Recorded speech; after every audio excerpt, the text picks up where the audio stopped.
Assalamualaikum warahmatullahi wabarakatuh. Nama saya Muhammad Nurul Maulana dari kelas 1A Administrasi Bisnis, nomor absen 20. Di sini saya akan mempraktekkan data SPSS mengenai regression, correlation, dan uji normalisasi. Langsung saja kita masukkan datanya. Yang pertama isi dengan X dan Y, terus labelnya diisi dengan kalori atau hari, yang Y itu diisi dengan berat badan.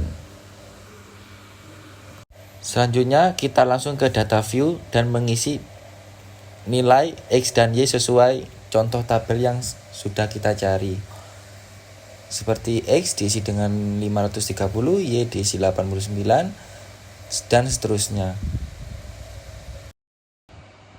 Setelah itu kita langsung ke analis, regression, dan linear. Dan kalorinya itu ditaruh di independen, berat badannya ditaruh di dependent. Kita langsung klik OK, dan sudah keluar datanya.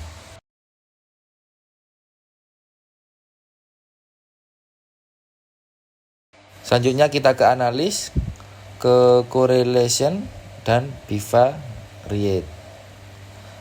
Yang kalori itu dipindahkan ke variabel dan berat badan juga dipindahkan. Klik OK, dan keluar datanya.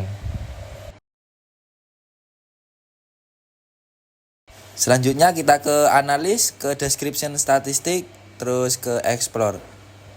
Terus yang kalori itu dipindahkan ke dependent, berat badan dipindahkan ke dependent juga. Klik below dan dicentang normality dan klik OK. Udah keluar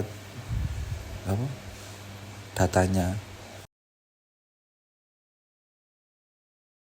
Langsung saja kita baca. Yang pertama itu ada regression.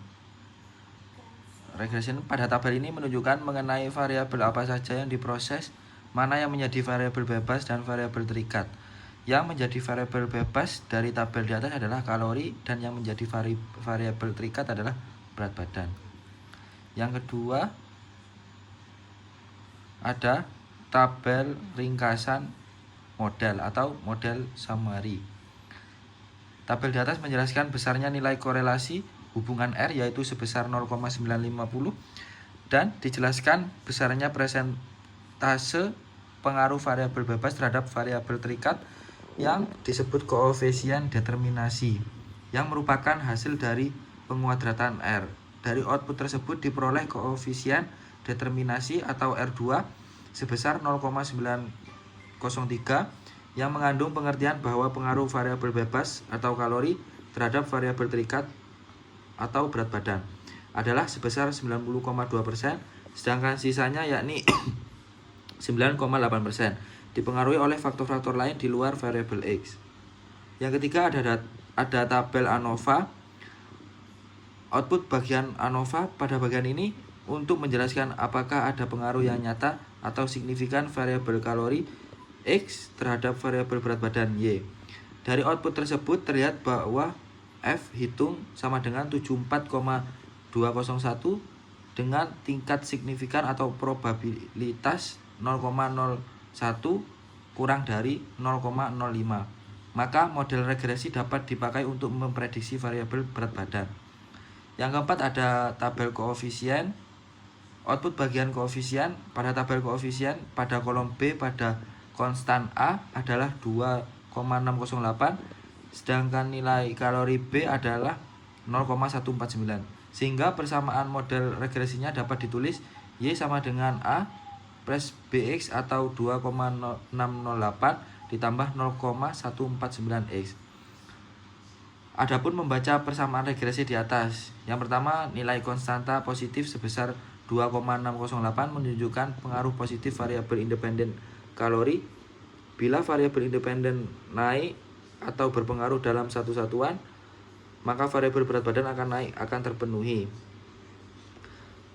Yang kedua, koefisien regresi X sebesar 0,149 menyatakan bahwa jika kalori X mengalami kenaikan satu satuan, maka berat badan Y akan mengalami peningkatan sebesar 0,149 atau 14,9%. Yang kelima, ada tabel correlation. Yang pertama, berdasarkan nilai signifikan antara kalori X dengan berat badan Y sebesar 0,01 kurang dari 0,05, yang berarti terdapat korelasi yang signifikan antara variabel kalori dengan variabel berat badan.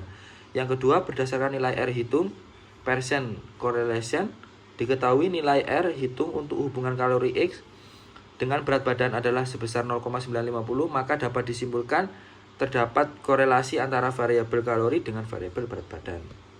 Berdasarkan hasil uji normalitas diketahui nilai signifikan 0,200 lebih dari 0,05, maka dapat disimpulkan bahwa nilai residual berdistribusi normal.